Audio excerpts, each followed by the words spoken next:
Welcome back to the Greyhorn Pagans podcast. Thank you all for joining me once again. And for this one, I decided to go back to the roots a little, back to the very beginnings of when we started podcasting, when I still did a lot of shows with Joshua, Child of Ash. Those were some fun shows. And yeah, with the guys here, we're going to have a talk about Vinland. Yeah, that should be interesting. But first of all, if you like the Greyhorn Pigs podcast, if you like what we do, please do like, share, and subscribe. Join us on Patreon for early access and more, of course, or become a channel member. A bit of support is very much welcome.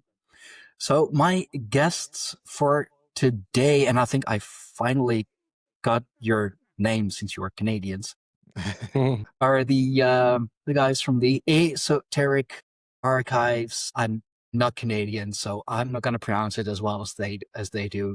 But That was pretty good. Oh, well, thank you. But yeah, guys, thank you so much for joining me. And for those who may not be familiar with your work just yet, introduce yourself. Who are you? What do you do? What's your secrets? Secrets, yeah. Not a lot of secrets going on over here. Yeah, no, thanks for having us. My name's Andrew, and I'm Mike. And it's the Eh-Soteric Archives, as you put it together, the A there. So little play on words to make us harder to find on the internet, I guess. Wasn't really thinking that one through too well, but we're a pretty new show. We're just kind of diving into, we're both really into occult stuff, spiritual topics and conspiracies, the high strangeness of all sorts. And there's a lot of that happens in this country that a lot of people don't know about. There's a lot of elements to our history that's kind of whitewashed, for lack of a better term, I guess. And yeah, we just thought it'd be fun to dive into it and take some of these topics that these other shows in the community are discussing and apply them to the old Great North here. Yeah. Thank you for having us. Absolutely. I mean, it does seem that hardly anyone really,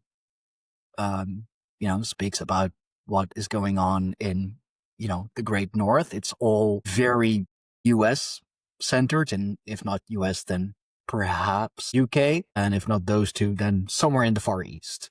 Yeah, because there's always high strangeness happening over there. And I mean, I mentioned it briefly before we started recording, but the topic of Vinland, nobody really seems to talk about it, or it's not something that is discussed often, while the stories of Vinland are, I mean, first of all, interesting, and second of all, conflicting, because there are two different sagas on it, the saga of Eric the Red and the saga of the Greenlanders. Mm-hmm.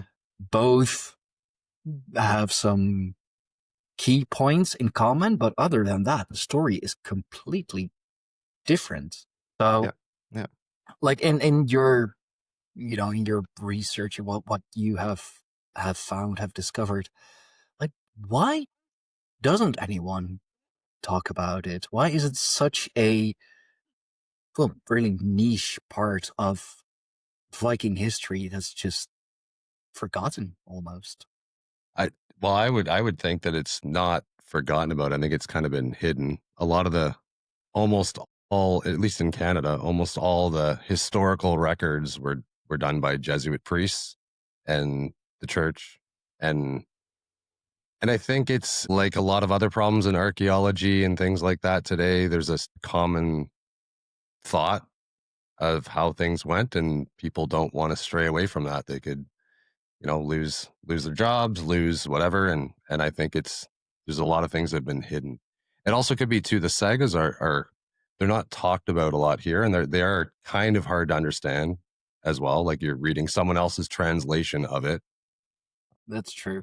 Yeah.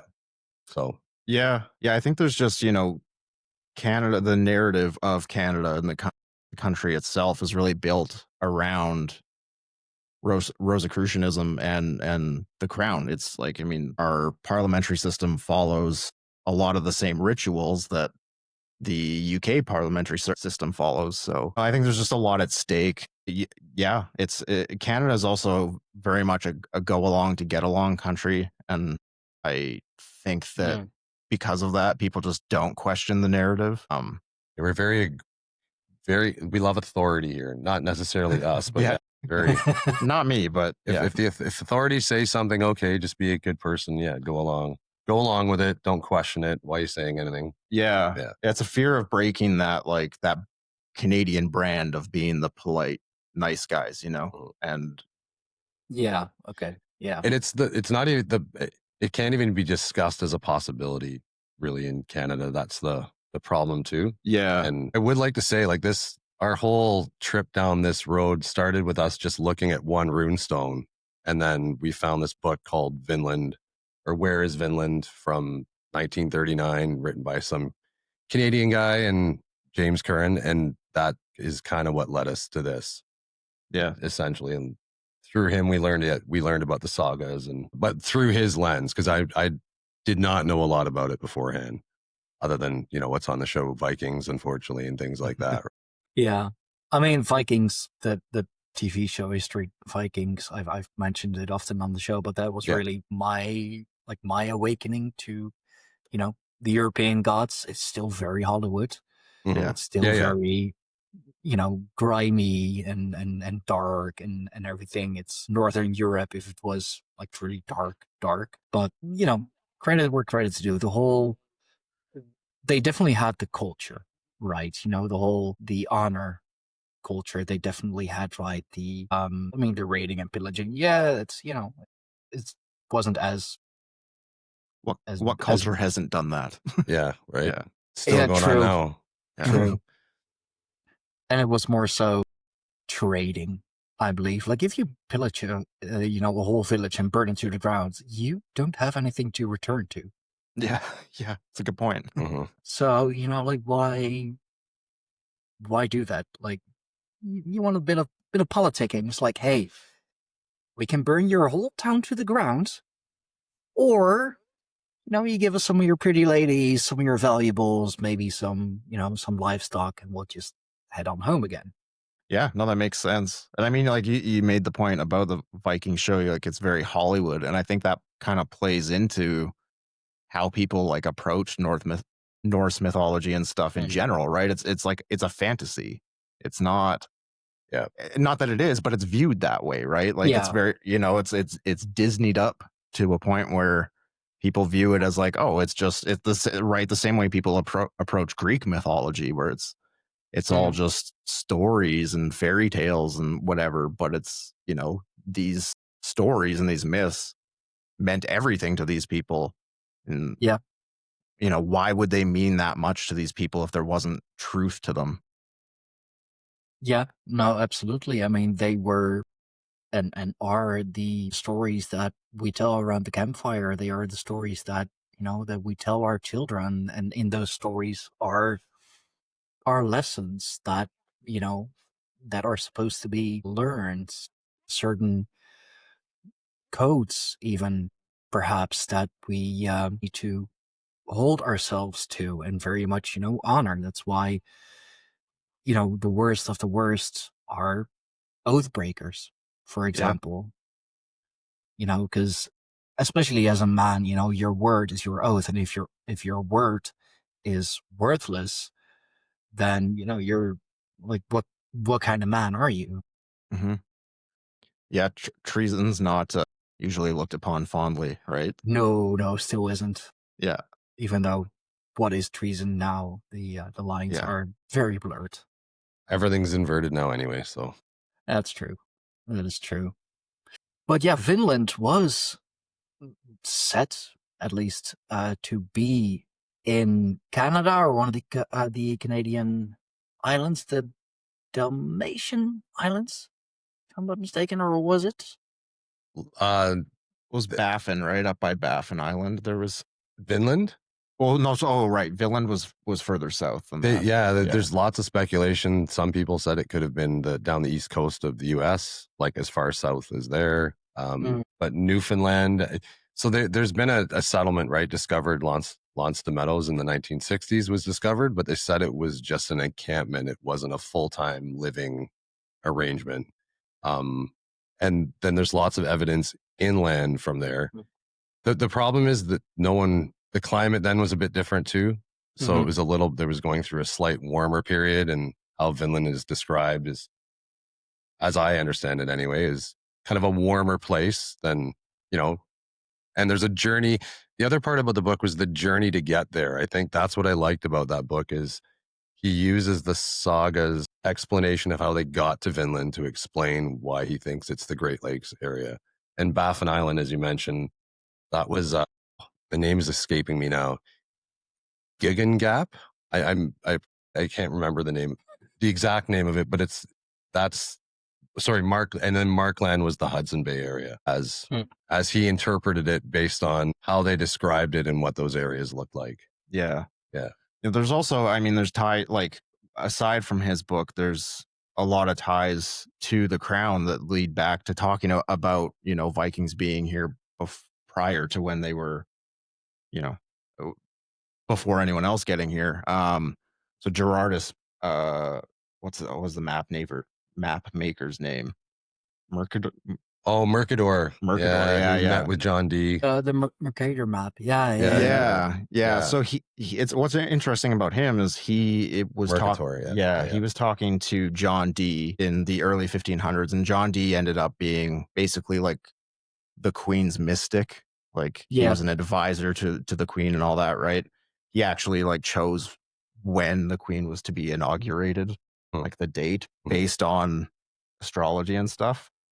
Which was very common in those days. Like people treat it as if it was, this big of a shock, this big of a revelation. But that's been done for the hundreds, if not thousands of years. Like back in the Middle Ages, the kings had their court astrologers, for example, and they would look at them, look at the stars and look at the planets and their alignment and be like, okay, sir, if you want to go to battle, do it at that date, that time, there, because then you'll be assured of victory.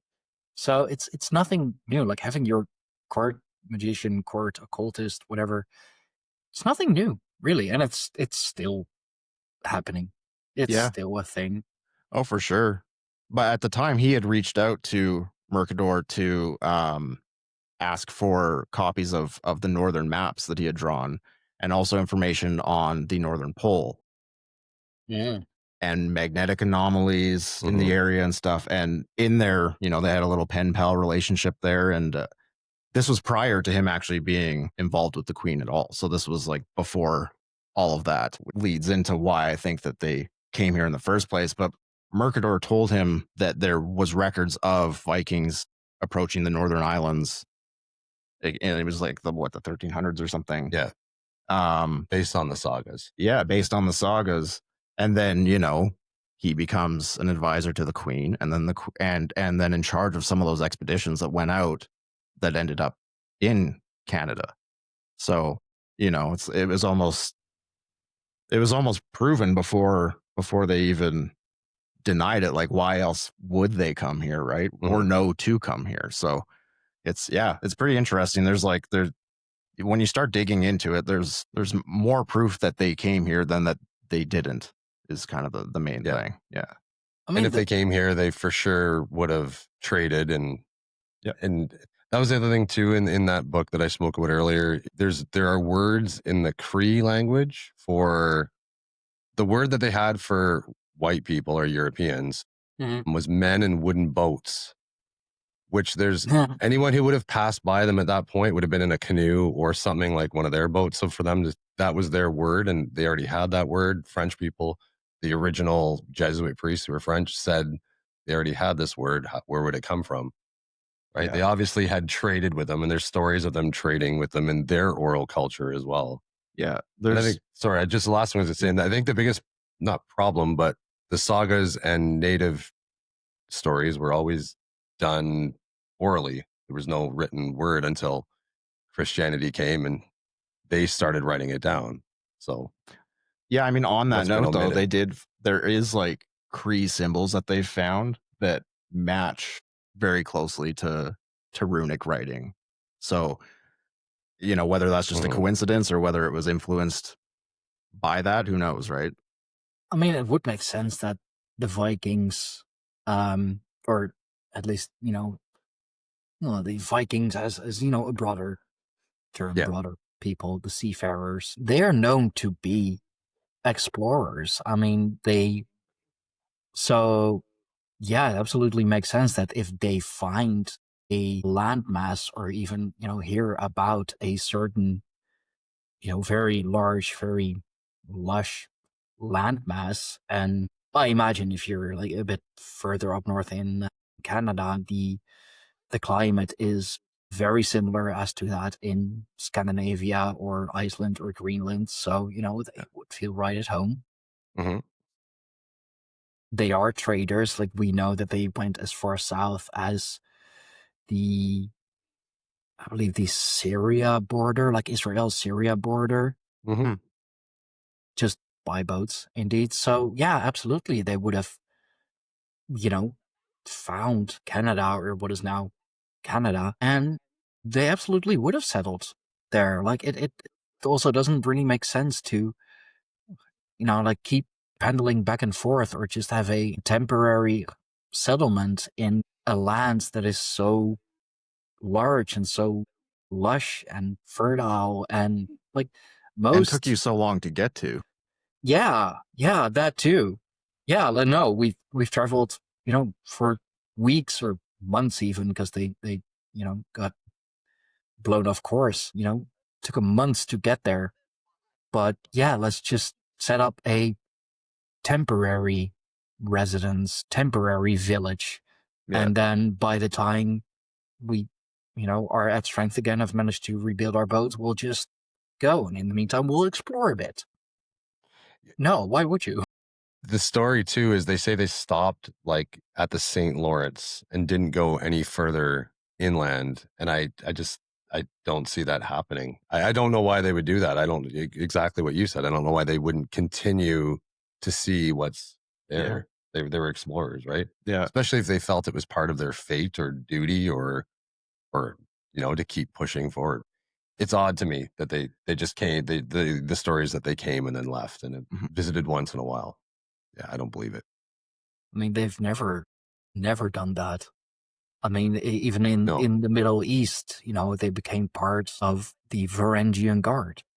So still, at least like their offspring, stayed there, and there's probably still some sort of Viking lineage going on there, or at least wouldn't surprise me if there is. Just like the Irish, the Vikings get around. They do, yeah. And that's why would they come and not leave anyone like they did everywhere else?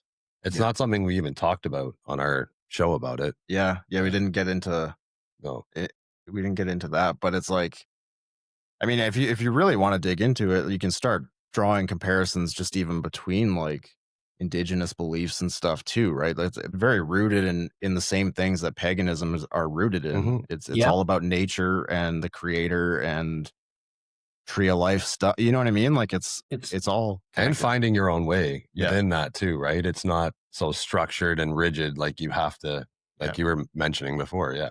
Yeah.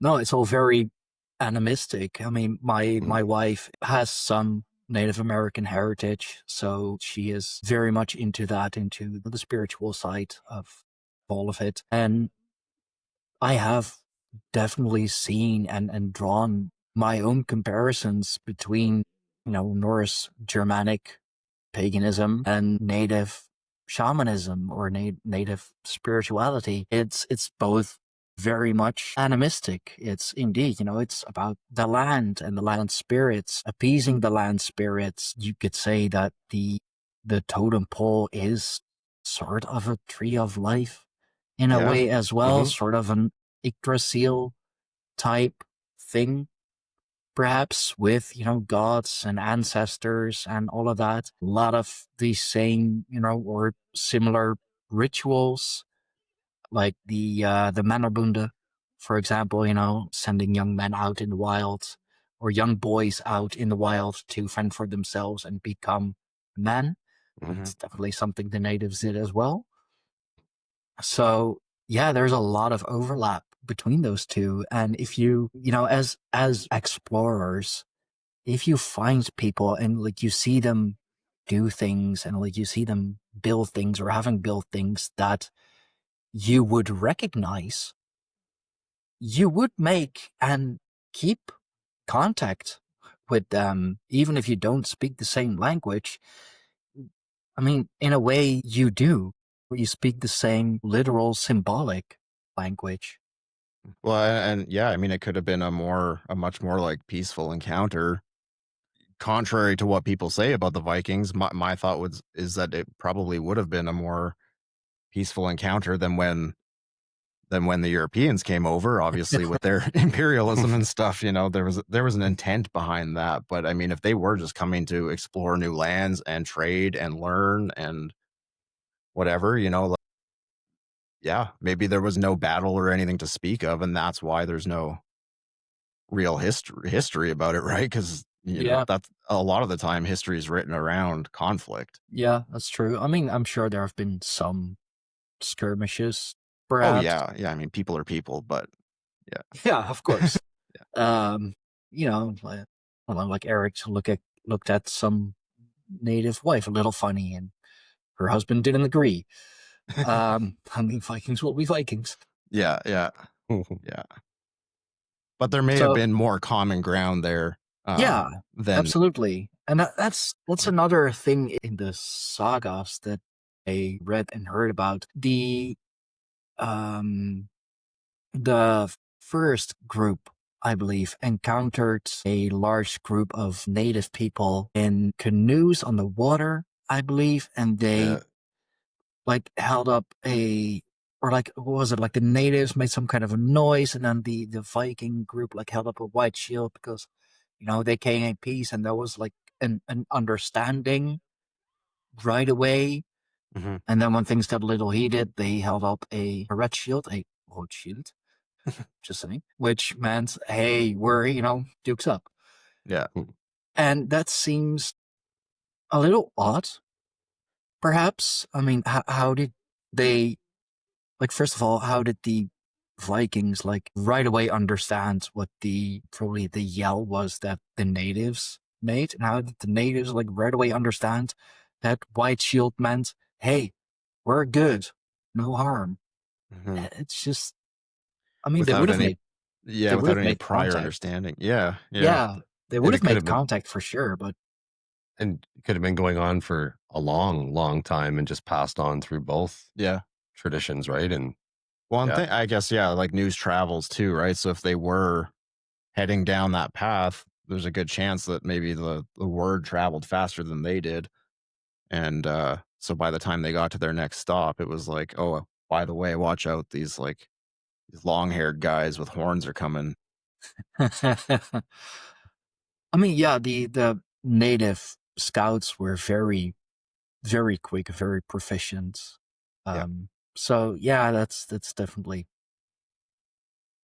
possible, but it just seems that whatever is written about, the two parties meeting just seems odd, seems off. I don't know. Mhm. Is there any like, I mean, in your part of the world, is there anyone that talks about this connection to North America, or is this? I'm Uh, curious. Not a lot, actually. Unfortunately, the church still has a pretty strong grip here. So a lot of, especially the Netherlands, where I live, where I'm from, we're very like our Protestant community is very big. It's either Protestant or Catholic, more so Protestants, I believe. The youth is definitely, I mean, they're going back to either Catholicism, which is, I mean, I'll allow it. It's basically paganism. Um, it's just like, can I copy your homework? Sure, but like Yeah. switch it up a little. We call them gods, they call them saints. Potato, potato. I'll Yeah, take it. yeah, totally. That's close enough. Or yeah, paganism. That's the community is really growing. There's another Dutch tribe that I'm good friends with, and they do like also in-person meetings and organize like entire weekends away where they really focus on one thing in particular. There's always plenty of people coming to those meetings, like also all the way from Belgium, like all the way from all over the country, all the way from Belgium. But the connection to the Native Americans, let's say, isn't really spoken about because that's not like as much a part of European history. I mean, it is European history, but the Europeans in America. So it is separate. I mean, we do get taught about it in our history books, of course, because America is a large part of European history as well. My hometown was actually the last stop before they went on the Mayflower. So we do have a like a pilgrim museum and Mayflower museum bookshop in my hometown, which is awesome. Pretty much no American knows about it, which is pretty odd.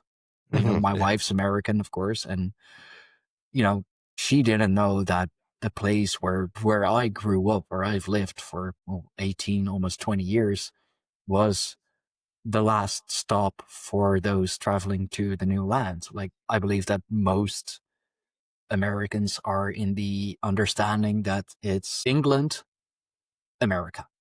Yeah. Yeah, it was a straight shot. They had to flee because they were persecuted, so they went all the way across. Yeah.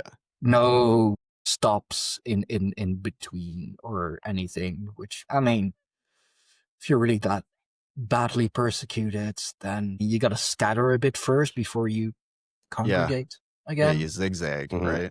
Yeah, Being yeah, shot at, exactly. zigzag. Sort of all getting on the same one boat. Yeah, that makes sense.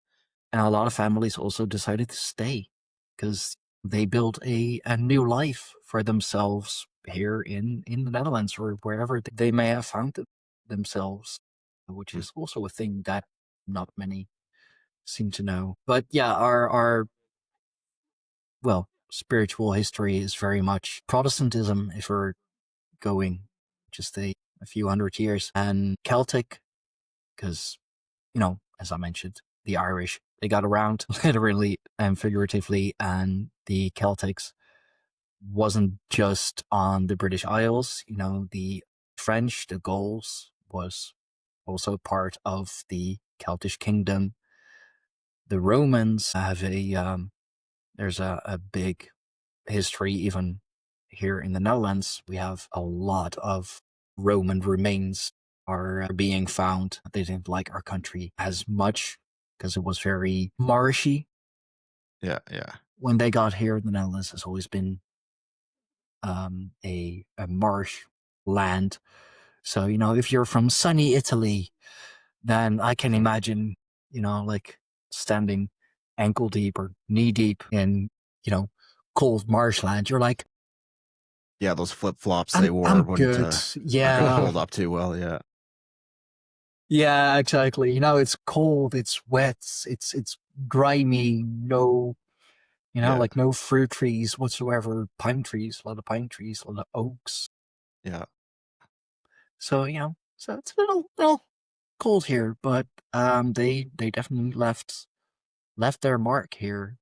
But yeah, I mean, I research everything really. Like I want to know all of it, and there are so many connections that I can make between the different Western beliefs, the different Western tribes, and even going to the East. There's a lot of connections to European paganism, especially with Hinduism, for example. The multiple gods, or the multiple gods being a reflection or avatar of the one god. You'll find that in European native spirituality as well. Yeah, but Native Americans, I mean, the Inuit of, northern Scandinavia, but they really kept to themselves throughout history. And it is so freaking cold there that, normal people don't really bother traveling there, like you're going into or well into the pole circle. So it's pretty cold. Yeah, I mean that's like the same. The northern territories here, right, are just Yeah. they're sparsely populated because why would you live there, right? Like most of the population is concentrated to that southern tip of Ontario and then here on the west coast kind of thing. So yeah, no, the reason I asked about the if anyone makes a connection there is more just because like I always find it fascinating that because your culture is so much older in a sense than ours, right? We're such a new country. And I think that's kind of why things end up getting brushed over because, there isn't this 1,000-year history to fall back on and to pull from that's been documented and whatever. This was apparently this barren land. And if, no one wrote a book about it or no one wrote the queen didn't sign off on something, it didn't happen. And so I think, yeah, that there's probably a sense of curiosity that exists where you live that doesn't exist here in the same way. And Yeah. yeah, And I mean, because we have the physical history as Yeah. well, a lot of findings are done, like around my hometown. It is so often the case when there are roadworks being done. For example, they have to halt the project because, oh God, it's like more Roman stuff. Who would have thunk it? yeah, New stuff has been found. Okay, well, I gotta gather that first and, investigate what it was, where it came from. And it's like, okay, now we can do the road. I mean, there is a whole, like, yeah, what is it? Like an open air role play museum, kind of, nearby where you have, which really goes into the history of Europe, history of the Netherlands specifically, of course. But there are larger areas within the park or museum, technically. It's not really a museum. Like a you theme have park. the closer to it, I guess. Yeah. But you have the Roman era where they have built a mini theater where they have built um like a Roman bathhouse, for example, or a gymnasium is there, and it's all replicated to teach about the Roman era, and the people who work in that part of the park are dressed in full Roman regalia. That includes the harness and everything as well. I have worked there for a bit, and I can tell you, a harness it gets heavy. It Yeah, I gets bet. heavy because it's a lot. You have the tunic, the chainmail, the armor, then your weapons, your helmet. It's a lot. Yeah, it makes bathroom breaks kind of hard, I guess, hey. Well, it depends if you're wearing pants or not. I mean, most Romans didn't, because those were for the barbarians. Like only barbarians wear pants. So that's another shocking thing, that when they came here, they found people wearing pants. It's like, you're so uncultured. Like, wearing pants? Really? Do you know how cold it is here? I'm wearing pants, thank you very much. Yeah. Yeah. I still like judge people that wear shorts in the winter here. I'm always like, what's your problem, man? Oh, Like they're or trying to people, prove something Yeah. almost. And you'll see them shivering, still wearing Yeah. shorts. Yeah. yeah, Inside it's all right. But yeah. or Yeah. people who wear like flip flops or just sandals when it's like just freezing outside. It's like, are you poor or just trying to prove something? Or just Roman. Yeah. Yeah, sure. Channeling their inner Roman. Yeah. Yeah, but I mean, like I said, we have a lot of the lived history here as well. So we have a lot of the artifacts. We have stuff in musea that is from 10,000, 20,000 years ago, like pre-ice age, post-ice age, like you name it, because it all happened here. And yeah, the Europeans in, well, North America as a whole, it's fairly recent. I mean, if we're talking I mean, like it's what, 500 years, maybe not even, which is pretty short. I mean, especially if you look at the grand scheme of Oh yeah, things, absolutely. 500 years, blink of It's an a eye. blip. Yeah, yeah. Yeah. So I I, think that's really the difference. and there are artifacts found here at times, but it's almost always First Nations. And the other thing too is for a long time, any artifacts that were found just got sent to the Smithsonian or the And then Royal Ontario disappeared. Museum and then disappeared. So Yeah. I feel, yeah, like anything here that would give some hint as what actually happened. They've already gotten rid of, or they know where it is and they're hiding it. We'll never know. Yeah. But Yeah, there's a good chance of that. It's so yeah, like we have there's the Smithsonian down in the States, and then there's the Royal Museum here, which I mean the Royal Museum, right? So Yeah. you know who owns that.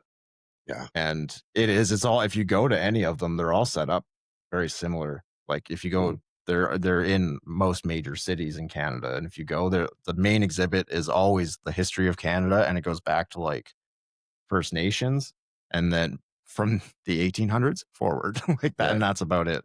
Yeah. They'll speculate about Ice Age related stuff, but it's all speculation, and then nothing in between. So it's, Yeah. I don't know, like, yeah, an objective eye would kind of deduce that they're trying to hide something. Yeah. That's my opinion, anyway. Agreed. Yeah. And or at least steer everyone in one direction. And Yeah. yeah. No, and especially with the First Nations, also they're either giving the image of the absolute bloodthirsty savage, which is why we had to exterminate them all. The very spiritually aware, spiritually gifted, so incredibly in touch with nature, just beautiful, wise people, and there really is no in between. Yeah, exactly. Yeah. It's one extreme or the other, right? Not Yeah. Yeah. Well, it's even gotten to a point here where, like with the Vikings. well, or yeah, Norse. Yeah. yeah. But like I was gonna say, like it's gotten to the point here, like with the like land recognitions and things like that, that it is this like it's just this white knighting thing, right? Where it's like it's just Yeah. virtue signaling now, and Mhm. that's all it's become. And all probably, honestly, as a way to divert attention away from learning more about it, right? Mhm. Because it's considered appropriation to do anything, like to participate in any of their rituals, to like, it's almost like being curious about their culture is like viewed as offensive, which is just ridiculous, right? Like, Yeah, being European is also offensive, and Yeah. partaking in the rituals of our ancestors is very offensive and should not be done. So neither is okay.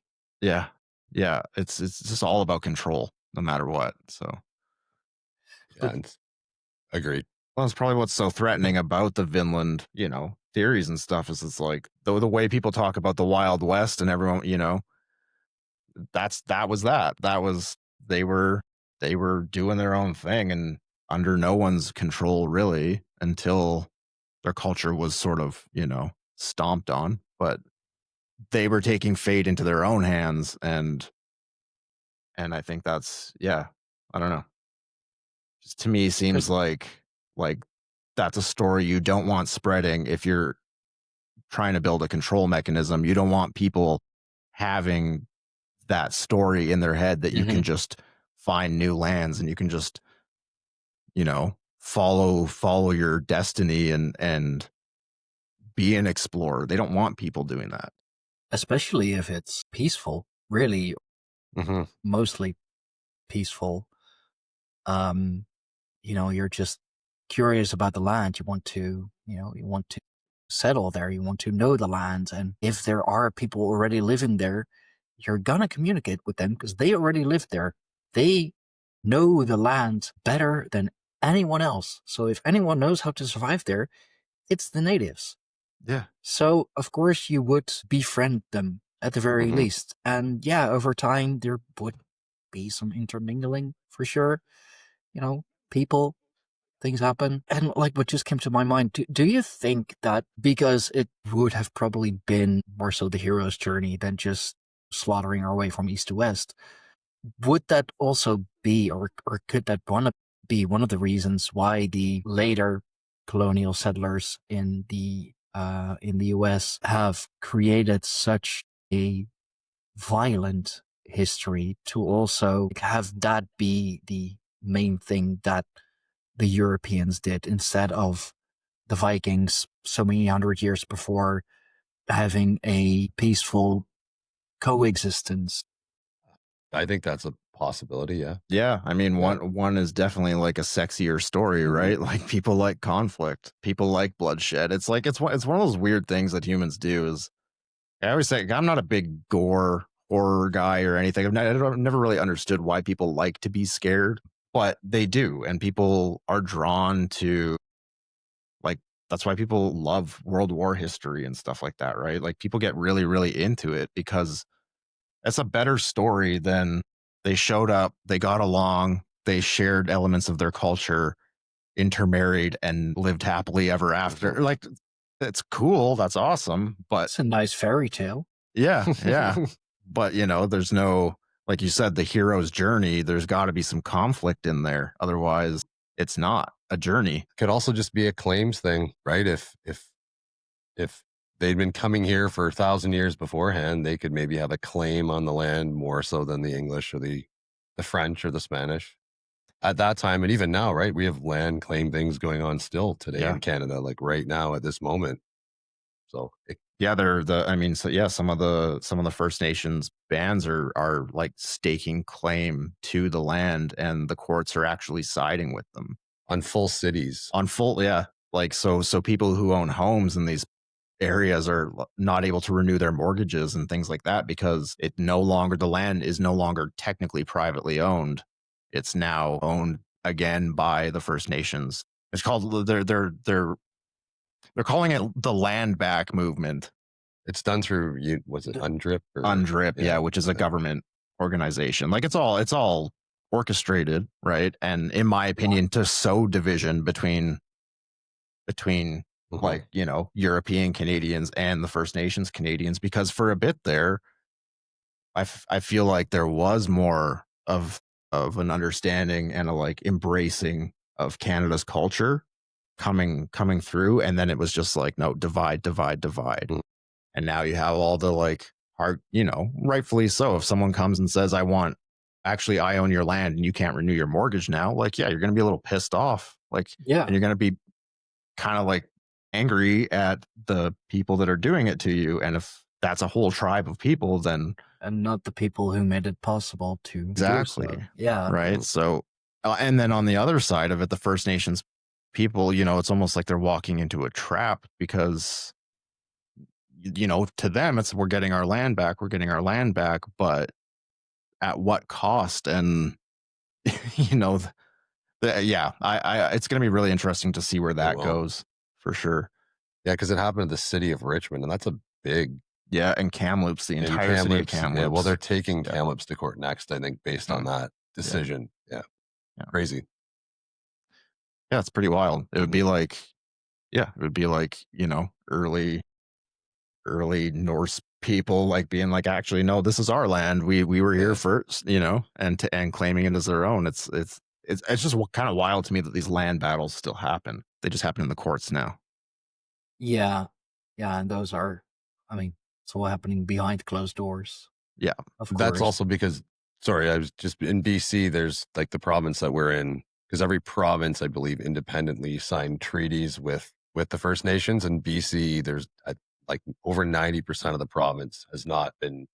There's been no treaty declared. It's unceded. Yeah, unceded. Yeah. Whereas in Alberta, it's 100%, I believe. Pretty close. Yeah, most. Yeah. So other areas in Canada, it's different, but out here, it seems to be. There's going to be a lot of court battles for the next little while. Wow. Yeah. Should be interesting. Chaos. Yeah. Even more chaos. Starting just what we need. Yeah. Yeah. At every turn. So do you think that the Vinlanders, if you will, or the people who eventually became the Vinlanders, do you think that they they have settled there? Like, do you think, well, in the near future, because, like, also climate change and everything, and I know that here in Europe, for example, well, often our summers are, a little hotter now. So a lot of glaciers have started melting away to points that they hadn't before yet. And, new artifacts had been found that were frozen in ice for so many thousands of years. Do you think we can see something similar happening with Finland, wherever it may be? I believe that some evidence will come out. I know that there was a study done on Baffin Island, and they've proven it was a Norse settlement, and there's discussion whether what settlement it was and if it was mentioned in the sagas, and that was discovered because I believe some glaciers had receded and Google Earth. And it was an accidental looking on discovery Google too. Earth. It's not like they Yeah. went there searching for that. That was No. just happenstance. Yeah. And not even just that, Canada's so big and Yeah. so undiscovered that there could be, I'm not saying there is, but there could be stuff literally everywhere that no one's ever seen because there's just no one's ever been there. Or it could be buried under a tree, like the Wawa runestone. No one knew it was there. A tree fell down and it was in the limestone, like, on the Canadian Shield. And that's how they saw it. That could go in anywhere in Canada. No one's there. Yeah. Right. And I mean, and weather is cyclical, right? So like you said, Mhm. it was a warmer climate, and then we went through that little mini ice age. And then now, I don't know, maybe things are, they're warming up again, potentially. We're coming out of that mini ice age. So things are warming up again. Yeah. So I mean, that could expose the land to be kind of closer to what it was when they first arrived.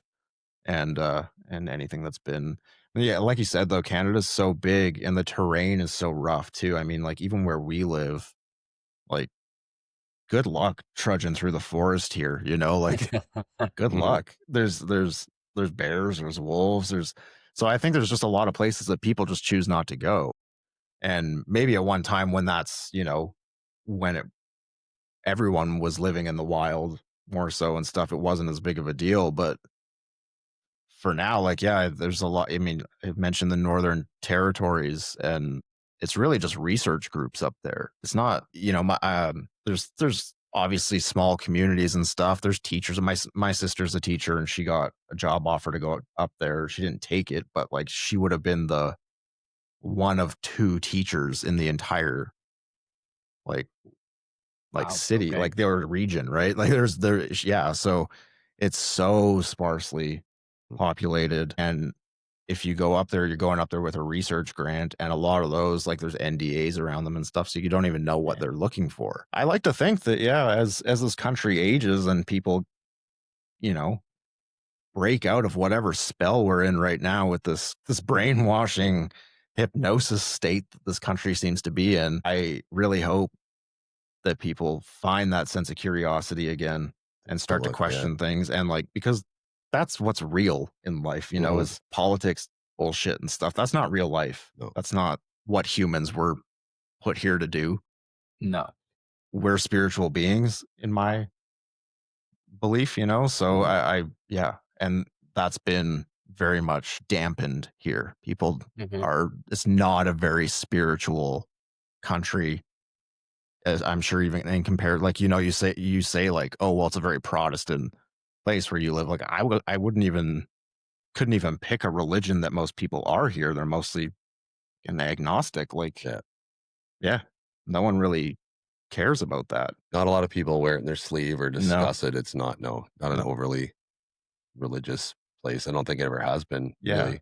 So I think that would have to change first in order for us to get to a point where people are actually searching for things or finding them and actually caring that they found them here, Yeah.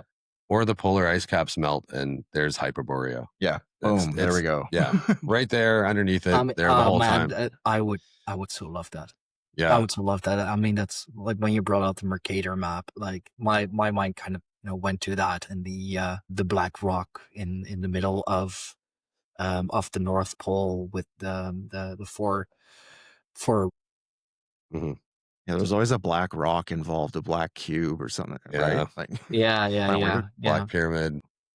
Yeah, but like, I mean, it would be there is a huge spiritual awakening going on.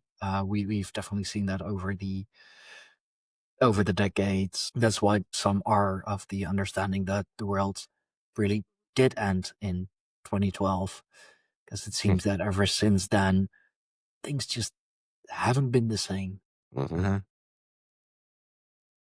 And I mean, I also think that we really ought to look at translating things better, or have other people translating it. Because for example, I saw a comment on a video about Finland from the War Lodge.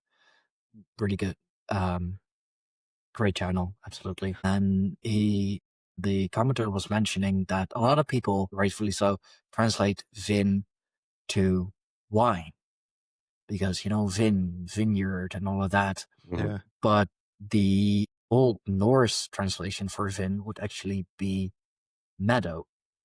Just like in one of the sagas, I'm not sure which one, because they're so similar. The guy walking on one foot didn't mean that he only had one foot, because I mean the Vikings were very thorough. They wouldn't write anything down that they haven't experienced, or allegorically or whatever. It's Germanic thing. Mhm. That's still going on today. This happened at that time with that person in such manner. It's Very literal. Yeah. pragmatic. German autism, if you will. Yeah. I suffer But from it. Yeah. it's a thing of Northern Europe. It's all very structured, very literal. It's very exact. And according to the commenter, and I think, if times were indeed a little warmer back then, it would make sense, but that they weren't wearing any sort of shoes. And the natives are known for being mostly barefoot, of course. So they would only have, like one foot, because they weren't wearing anything over Yeah. it. No kind of Mhm. socks, sandals, shoes. So translations, mistranslations, it's a whole thing. And like my mind, it's funny, my mind goes to the Disney film Atlantis, where the main character finds out that it's, what was it, like Iceland, not Ireland, because of like some mistranslation of like one singular room, for example. Yeah. So I think we really, and that's a thing with storytelling, everything just being told like through stories over the generations. As you mentioned before, we didn't write things down. I know that the Druids in Ireland, for example, believed that if you write things down, it loses its power because you're making it physical. Socrates So thought the same therefore, thing, yeah, right? Like that was his take, is that he didn't believe in writing. He thought like wisdom was up here, and by yeah, writing it down, it leaves it open to corruption also, because like, yeah, it's easy to scratch out a word. And which just is like with the exactly what is happening. yeah, Mhm. like it's really interesting that you mentioned the translation of vin, because that's something we were stuck on, because we thought, yeah, vineyard, wine, and that's, that region up there. It's like, you're not getting any wine up there, man. Like there's nope. But there's just that the book that I did mention, he taught there's a wild grape that does grow and did grow indigenously to Canada at that time. That's not as available now, but it did grow up in Manitoba and in Ontario and in New Brunswick. Yeah, Some but not sour But wine. I not was just all. going to say, but not wine the way that was discovered yet. Yeah. Yeah, like not Imagine. all grapes are wine grapes. Not every fruit is edible. Not every fruit is sweet. There is a lot of berries, for example, that you really shouldn't be eating, Yeah. but they're still berries. Mhm. But what is up there? Well, there's a lot of meadows. Yeah, it's Right. all meadows. It's all meadows. Yeah. Yeah. That's really, really interesting. Like from James Bay south is all meadow. Yeah, Yeah. that's all it is when you for hours and hours and hours of driving. There it is. We just Yeah. cracked the case, guys. Congratulations. And I mean, it would look very familiar, up in the north. Like there is, vast stretches of land, meadows and all of that, green hills. That's why um at least the Swedes, I believe it's more known from the Swedes, the art of colding, that's it's very beautiful, like a yell or a song of some kind, which is meant to reverberate over the hills, over the fields, to call your cattle towards you. Mhm. So it would have felt right at home, just Yeah. a lot more space. Yeah. So, a lot more space for settlements as well. Yeah. And if they Yeah. landed on an island first, I mean, that would be a perfect spot to have as a kind of a starter home base to explore from. And then just imagine finding the Great Lakes or the Mississippi or, all these Oh, yeah. great water systems where you can travel for thousands and thousands of kilometers. Oh, they would have loved that. They would have Yeah, seen exactly. that as just like a great, Yeah. great challenge, a great opportunity. They would have thanked the gods. It's like, ooh, this is Mhm. highly interesting. Let's go. Yeah. Mhm. It's a very abundant place, Canada, yeah. right? Like there's everything here. Mhm. It's, you get the mountains, where we live, there's a rainforest. Like we live in technically a rainforest. There's just abundant fish, lumber, you name it, we've got it, and spread out. So it's like you don't even need, like you said, you can't even see your neighbors most of the time. Like if you're living properly.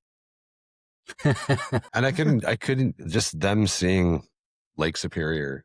It's such a big, vast, beautiful lake Yeah. that looks like an ocean. Obviously, it's fresh water. Like it must have been. I couldn't see them seeing it and be like, we're out. Yeah. Yeah. Time to turn around and go. Anyway. I mean, people who are known for their incredible seafaring skills, for their boat making skills, they would have seen, the Great Lakes. Like any river really is, a challenge to them that should be conquered. Mhm. And like I mentioned previously, they managed to find their way down to the Syrian border by mostly using waterways. Uh-huh. So, a Great Lake, I mean, they've sailed the oceans, literally. Like, what is a lake? Mhm. Yeah. Yeah. For sure. Agreed. And that they've found artifacts in throughout the Mississippi Delta as well that have been traced back to Viking or Mhm. to Norse. But they always say that it's through trade that it got there. First I mean, Nations people who brought it through trade, not that they actually made it down there. bit of Yeah. both, Yeah. probably. But I mean, the Mississippi, it's a good river, and if you have some sturdy boats and Yeah. You're good not going to good stop till you seafaring. see where it goes. Mhm. Right. Yeah. Yeah. I mean, the only times you'll go on land is for, provisions, perhaps. Mhm. And yeah, you'll likely to encounter native people. You'll do some trade with them, gather some knowledge, because that's also very Odinic, of course, gathering Mhm. wisdom, gathering knowledge on how to live on the land, live off the land, and then you have your provisions, you have established a sort of friendly trade-ish relationship, maybe, and you're on your way again. See where the river takes us. Mhm. Yeah. So yeah, even if Vinland is not Canada, just discuss it. That's all I've ever. Yeah. Yeah. Yeah. It's just that was kind of the main thing when we got into this topic. It was just like there's got to be something before our known history. Obviously, if all these other countries have history that dates back thousands and thousands of years, and we know people have migrated, and we know there were land bridges, and we know Mhm. that like waterways have changed directions and whatever. It's like, but Canada has always just been this like empty space, just waiting for the Queen's people to take it. Like it just makes no sense. And not just Norse, all the different seafaring cultures Yeah, who've yeah. existed throughout time for thousands and thousands of years. I know that it's a trek to go across the Atlantic, but I just find it hard to believe that no one. Yeah, it doesn't make any sense to me. I mean, I believe that even the Neanderthal, like pre humans, or like some side branch of the, the human tree, if you will, they knew how to make boats and they knew how to, use boats. So you could say that even the Neanderthal were a seafaring Hmm. people Mhm. already. And like, we're talking like prehistory at this Mhm. point. Yeah. So, I mean, yeah, you talk even like ancient, like Chinese history, like they had ships, Yeah. the Chinese, the Japanese, Yeah. if you want to take it a little closer to home, the Phoenicians, Yeah. they were a trading people, so they definitely had covered the Mediterranean and a large part of North Africa. They would have most likely encountered the Norse, or the Germanics at least. Hmm. And yeah, I mean, maybe with them gone a little further, and Scandinavia, like from there, yeah, you'd go into Europe first, but I mean, you go out a little further. I mean, they're explorers. They Hmm. know what they're doing. Our last episode was on Basque culture and some things to do with that, and I did not know, but through that I did. The Basque people also, there were settlements in Newfoundland from the early Fits, and stories about them telling French people as well how to get around, and they've been going there for hundreds of years. Like there's a conspiracy about that too, right? Yeah. Not conspiracy, but a theory. There's even a connection between like the Vikings and the Basque people, that they like brought some of the Basque people as slaves apparently on their ships and took them wherever they went. So that could explain how the lineage made its way here. Could have been. Who knows? Yeah, is what we're saying. It's one explanation, yeah. Yeah. But just the fact that there were settlements, I mean, that means that they found value in the land and that it was good enough to settle on. And it takes a lot of effort to settle on a new land. You got to know the land first, and you have to know how to work the land. Even if you're building like a log cabin, you got to know what type of wood the trees are made of, or like what trees you even need for the type of woods that you want. Then have to find out, how to process that wood. It's a whole process, and you don't do that, like just for a season, for example. A settlement is permanent, or Mhm. at least as permanent as it can be until you are forced to vacate it by whatever means that may have been. Mhm. So just the fact that, there are people saying that, oh no, they just stayed there for a little and then went on. People must have stayed behind. Someone's got to guard the camp. Someone's got to keep the fire going.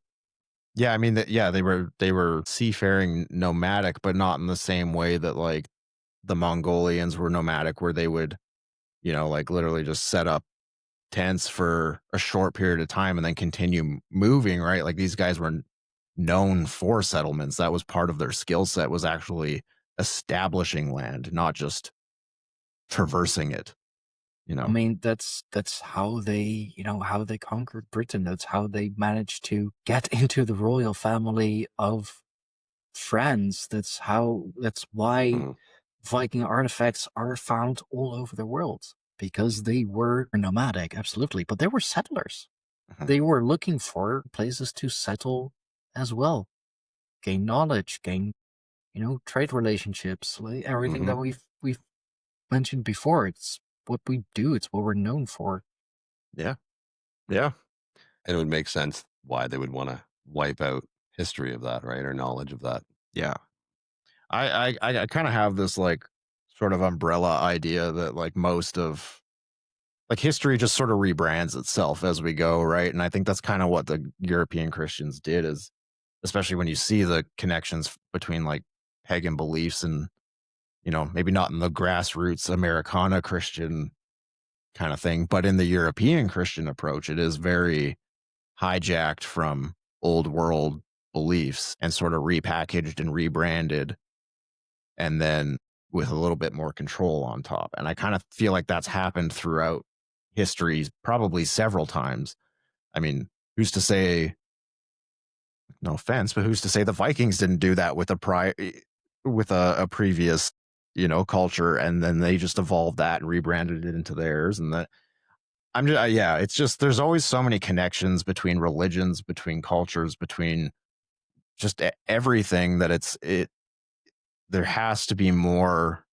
It doesn't just that's not just like a word of mouth thing, right? That's Yeah. lineage. It's something, as you were saying before, your friend who feels it and know, like it's innate. Yeah. I think it was something that was innate in people for a long time, and until they were told otherwise. And that's why it's so similar in all the different places in the world. It was just, they were just them being and living and feeling it and knowing it. And that's why there's such a concerted effort to cut it off in today's world, because if you knew that and you were able to like reach back into your roots and actually feel that intuitive pull, the world will probably look like a very different place. I'm curious, does your friend is like his grandfather into the same thing, or does it go back in his family? Oh, I'm not sure about his family actually, but I know that he definitely has Northern European roots. Makes sense. He is, I mean, just looking at how he's built. He's short, stocky, and hairy, so he's definitely of Germanic stock. We're not all tall and blonde. Like a lot of the Germanics were also just very, very stocky and dark haired. And I do think he also has a little bit of Italian, maybe a little bit of Mediterranean in him for sure. But yeah, I'm not sure about his family lineage actually. It'd be interesting to find out. Yeah. Yeah, I should ask him about it. Is that intuition coming from a place of, like of his ancestors channeling that through him, or is it I mean, probably. Yeah, the Norns ancestors, a lot of or I'd say pretty much all royal houses here in Europe claim descendants of the gods, of course. For the English royal house, that would be Wotan, or Woden, as he is known there. The Swedish is Odin. The Italians, I mean, of course, would also trace their lineage, Roman history to Mars, the war god. So they do see the gods as our ancestors already. And if you look at the stories, if you look at the even the origin story of how mankind came to be, was Odin who gave us the breath of life. It was the three brothers, Woden, Vili, and Ve, who created this world as we know it. That's also why the symbol of the Valknut is the three triangles. Supposedly, according to a book that I'm reading, that is representative of the three V's for the brothers' names, Woden, Vili, Ve. That's really interesting. Yeah, the gods are our ancestors. The web of weird connects us all. It's just, science calls it genealogy. Yeah, I mean that too. Quantum mechanics, like quantum entanglement, and quantum physics, and all of that, which is something that, I mean, our ancestors and the stories of our ancestors have been telling us for hundreds, if not thousands of years. That is how that works. And now science is like, hey, we're all connected through this greater invisible field and lines towards each other and all of that. It's like, yeah, it's the web of weird. We've been telling you for thousands of years. Yeah. No, it's the same thing with even if you do get into like a biblical sense and you look into like the Nephilim and stuff, right? Like that bloodline apparently spread out and was diluted through humanity, and like it all connects back, and it's very similar to a lot of giant lore from different cultures and stuff too. So again, like rebranded, repackaged, and yeah, here you go. 13 tribes of Israel, 100%, yeah, who would have definitely left their lineage in the Middle East, in the Levant region, where Mesopotamia was and kickstarted a whole lot of things. For example, there are Mesopotamian stories that line up. And there's one clay tablet that they found recently, which tells the story of a god who is, or no, goddess, I believe, who is sent to the underworld, but is brought back up. It's like, that's the story of Persephone. Yeah. That's the story of Balder. We know those stories, but these stories go back another few thousand years. It's almost like there's something to it. Yeah. Yeah. Well, yeah, totally. You look at it, yeah, Vedic, same thing with the Yuga cycles and all that. Everything. It's all this cyclical. Really does kind of play into the whole simulation theory thing a little bit because, I don't like the sci-fi end of that. I don't like align with that per se, but I get where that comes from because everything does seem sort of just like, yeah, it's like a code that's just rewritten and recycled. Once you see it, it's so easy to pick it out too now. Yeah. Right? Like because what I'm on, like this is not something I've known a lot about for, so I'm kind of on a journey right now, and everything I learn about, it's amazing where you can be like, oh my God, that's the same as here and here and here. And oh yeah, and it's everywhere. The synchronicities are nuts when you start to get into this. They're everywhere. Yeah. Like you get your mind blown by just like everything that you're reading. It's like, hey, I know this. This also happened there, which also happened there, which also happened to these people. What the hell? Is everything connected? But it's all a story. Yes, it is. It's all a story, and it's not real. And just believe this one book here. They're made up, and or our ancestors, they they had a little bit of too much shrooms. That's why they were in these heightened states. It's not like you can achieve those naturally. Yeah. Well, that being said, there's a lot of people out there that could do with a good shroom trip. It would probably set them straight. I mean, not gonna lie. Yeah, absolutely. But just the notion that a lot of people will say that about the berserkers, for example. Oh, they just took some hallucinogenics. They took these mushrooms and then like got into this enraged state, if you will. I have never met anyone who was on shrooms or has done shrooms who says that they got incredibly violent because of it. Yeah.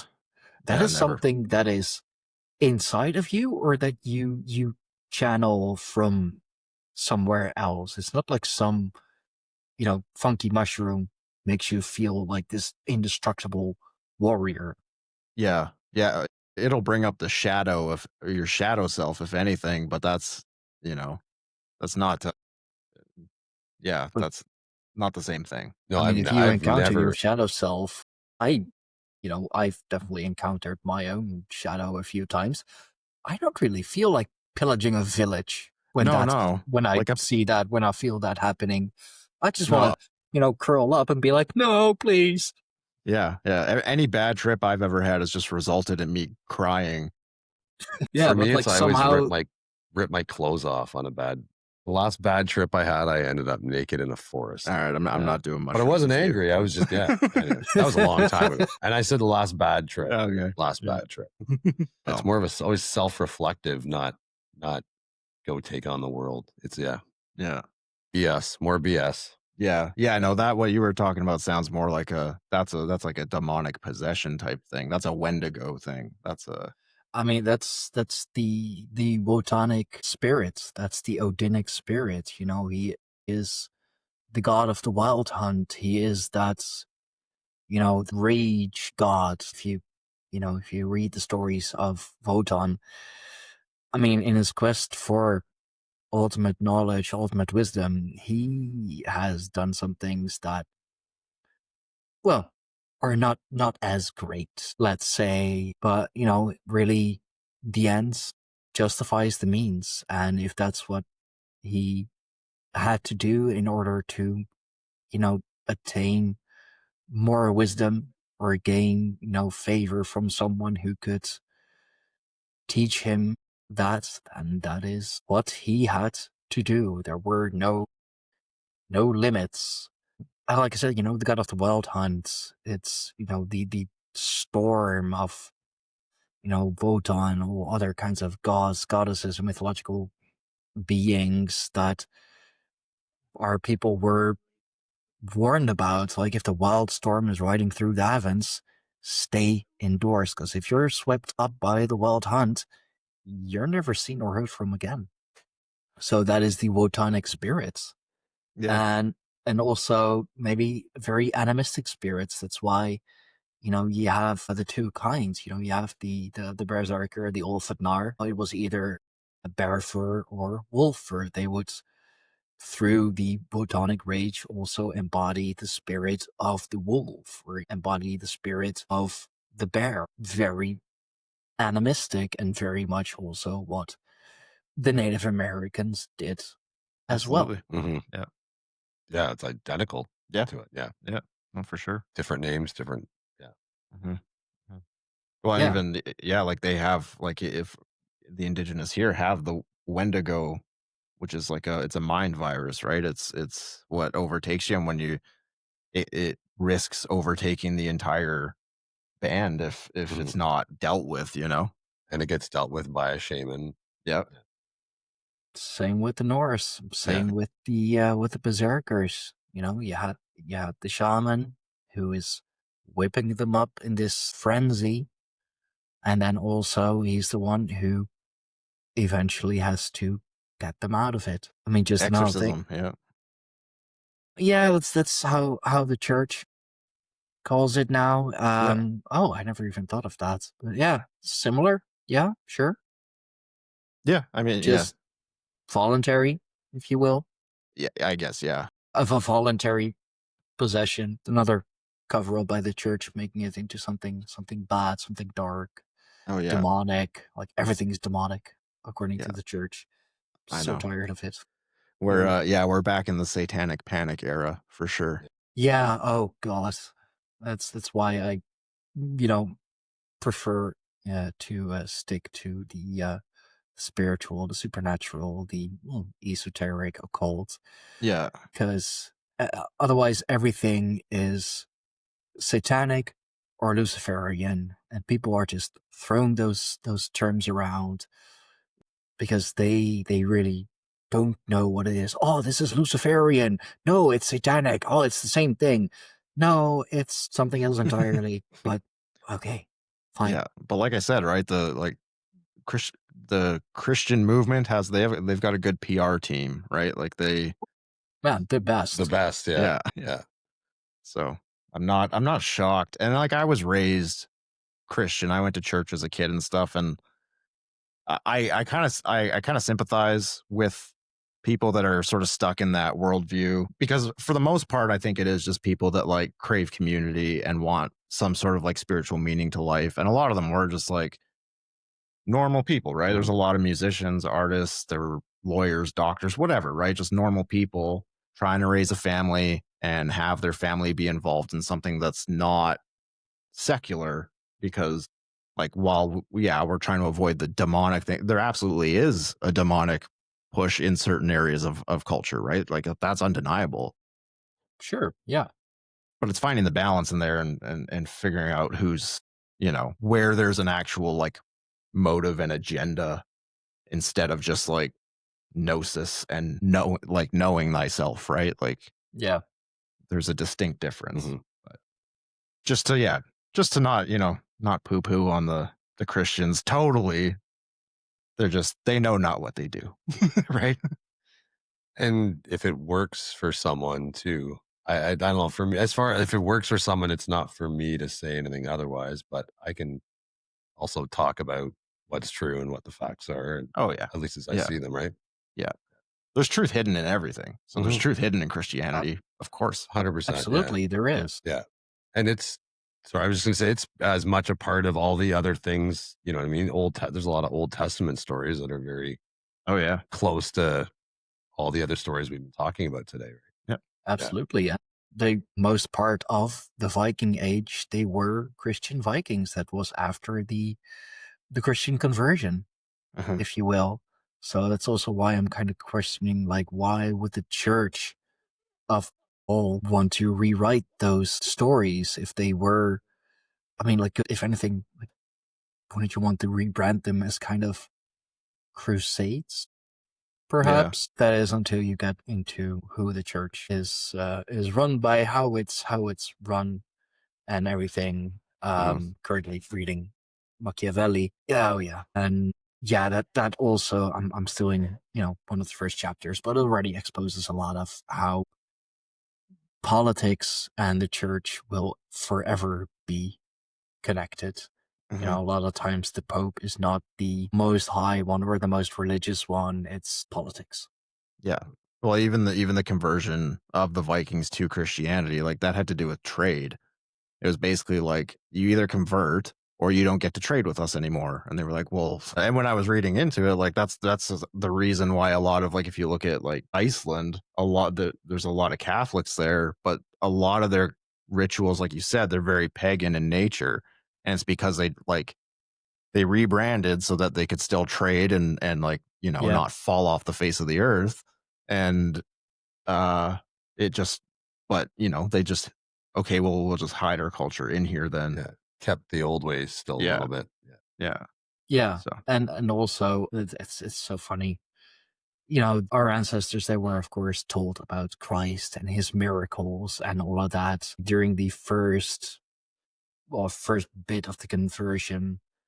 It was like, I mean, he sounds like a powerful wizard. We'll just incorporate him. It's like, no, you're not supposed to incorporate him. You're supposed to just like worship him alone. But that doesn't make sense. I mean, yeah, he sounds like incredibly powerful, and his deeds and everything. Hey, fucking great. But yeah, draft him to the team. But let's. Yeah, exactly. Like, we'll just add him in. He's a great addition. Welcome to the team. Yeah. Yeah. So I think it's so. Also, speaks to the power of Christ. If the stories are to be believed, that even our pagan ancestors were like, "Oh yeah, let's go. He's awesome."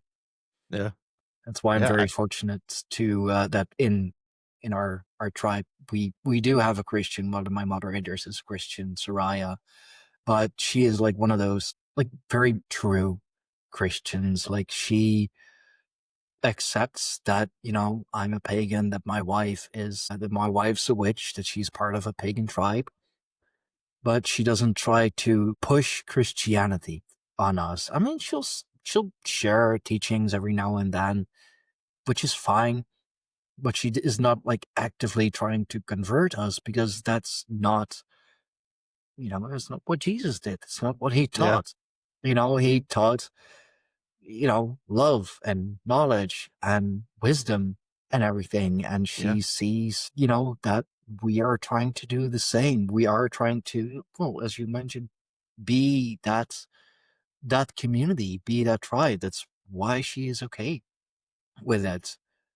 And another good friend of mine, I met him in the dojo, actually, jujitsu. We started training jujitsu together. Then, just went into friendship. It was really cool. Like, we always tease each other. Like, he's a very, very Catholic, but like believes very much in the warrior Christ. That the one that will stand like with his sword out and have this big like sun ray behind him, very Apollo. Really, that's the kind of Christ that he believes in. And he's always teasing me like, I mean, you're basically Catholic, just convert. To which I will always reply, I mean, you're basically pagan, just admit it. Yeah. The never-ending battle. Yeah. Tug of war. Yeah. Which is it's, I don't know. Yeah, my like I said, I was raised in the church and Christian. I've been baptized and all that when I was a kid, and then I sort of, as a teenager, fell out of it and was very unspiritual for a while, and then things happen, life happens, and it draws you back in.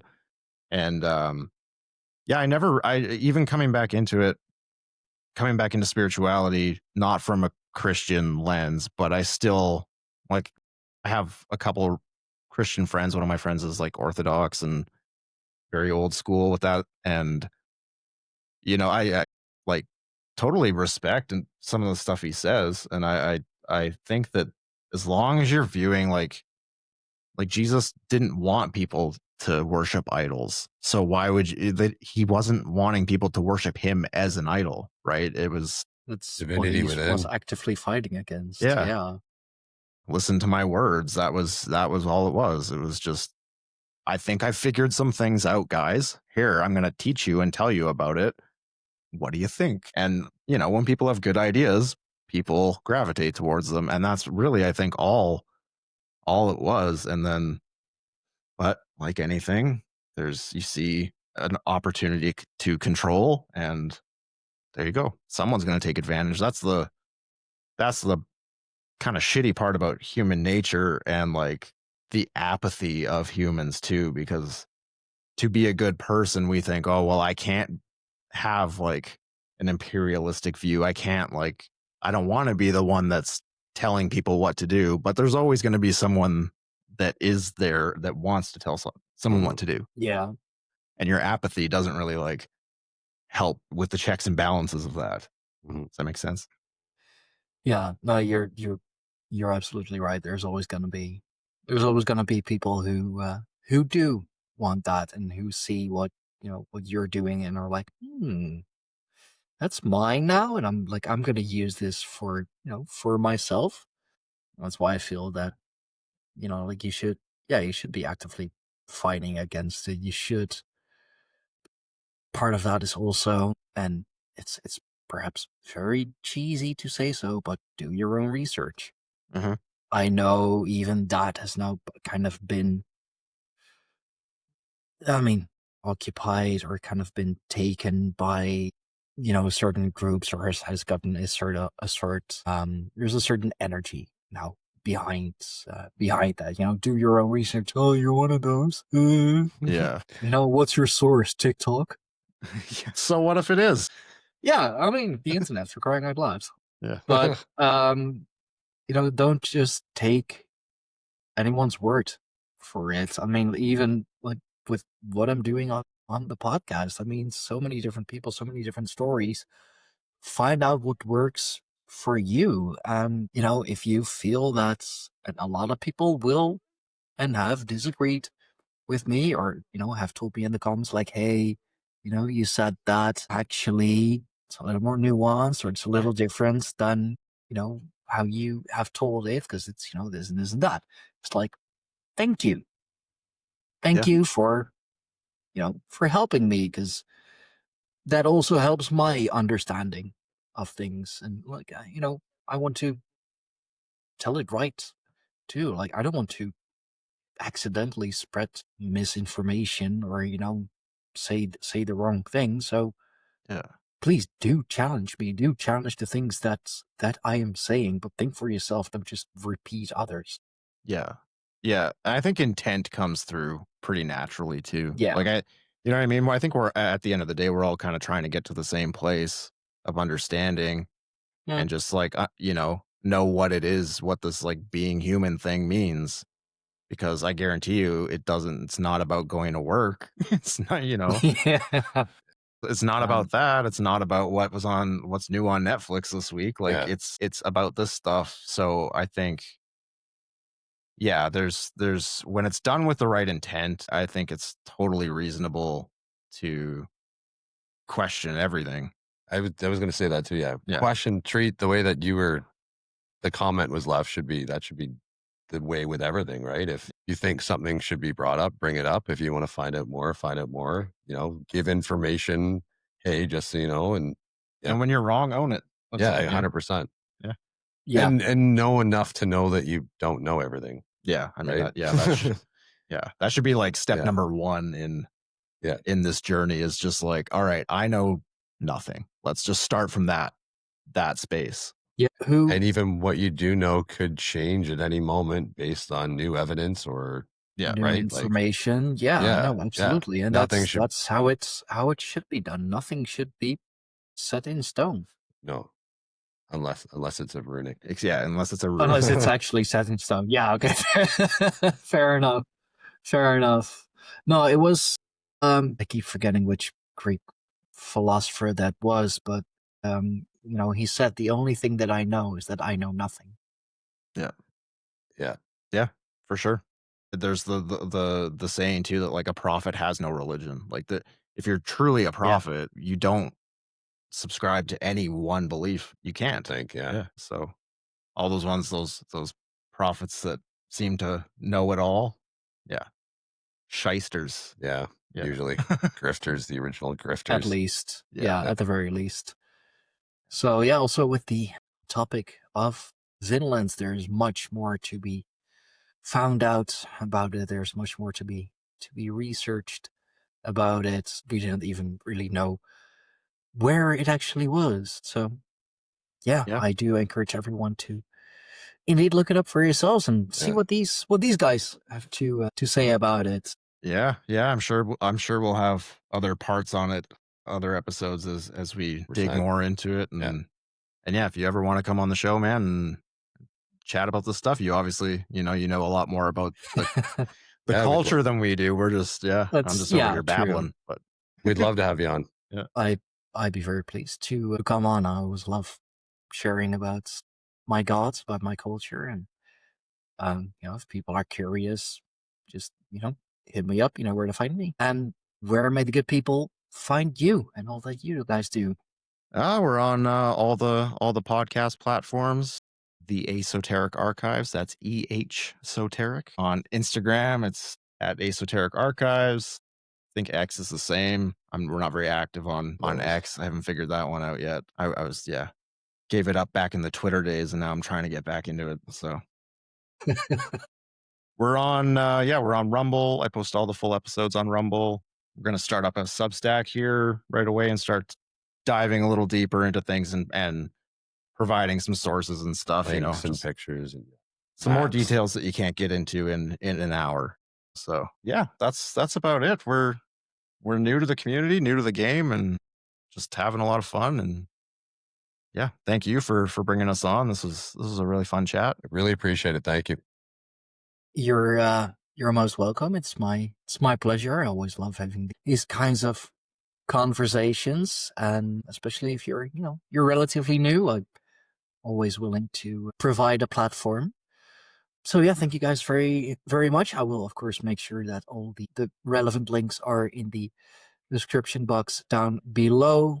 As I always say, I want to make sure that my guests are well represented as well, because if it wasn't for my guests, then I really wouldn't have the podcast that I do now, and I really wouldn't have learned as much as I have. I've been doing this for a good 4 years now, and I've learned a lot, heard a lot of crazy stories, but in the end, it is all thanks to amazing people like yourself, for example.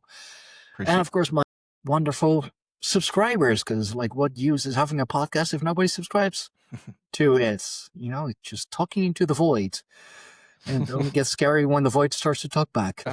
So thank you all for watching. Thank you all for listening. Please do like, share, and subscribe. And if you're listening to this on Spotify, do leave us that 5-star rating. It helps us out so much, more than you think. If you're listening to this on Apple Podcasts, although I do believe Apple Podcasts are going to make some changes, leave something nice in the comments. Do that on YouTube too, because why not? Support us via Patreon membership or channel membership. This is pretty much a full-time job next to my actual full-time job. A lot of effort goes into finding guests, finding topics, doing the research, and all of that. So some compensation is more than welcome. And for everything else that we do with the Greyhorn Pagans, the Tribe of the Greyhorn Pagans, or Greyhorn Pagans podcast, find us on our website, www.greyhornpagans.com.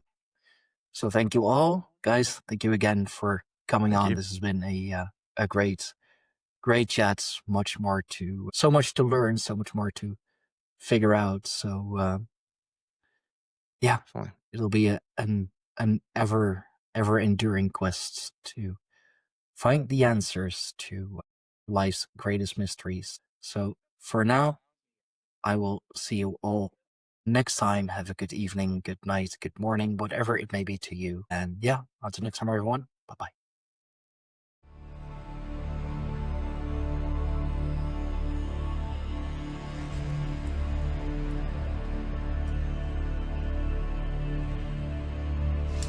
This was yet another amazing episode of the Greyhorn Pagans podcast. We thank you all for watching. We thank you all for listening. remember to like, share, subscribe, and hit that notification bell so you will be notified whenever we upload something new. Support us on Patreon for early access and for everything else that we do with the tribe, for everything else that we do with the podcast. Find us on www.rareplaygames.com. For now, we thank you, and until next time.